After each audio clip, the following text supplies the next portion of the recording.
در مناجات آمدم تا دردی من درمان کنی، کارهای مشکلی هر بنده را آسان کنی.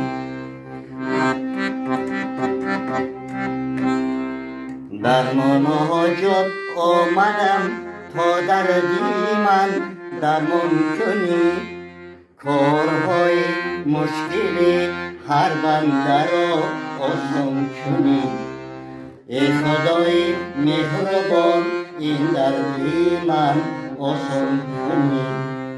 ای طبیب مهربان این دردی من آسان کنی.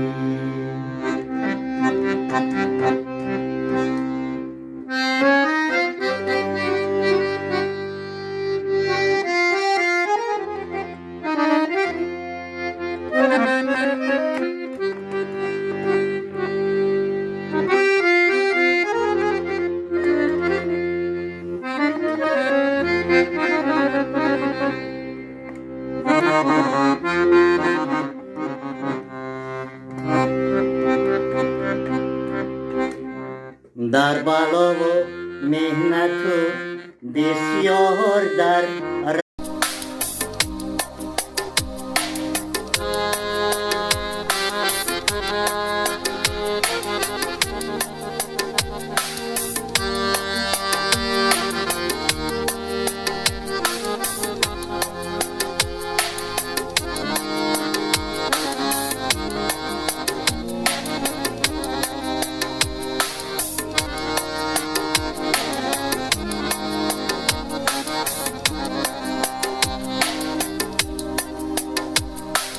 باز آمدم با کوی تو ای قبله امید.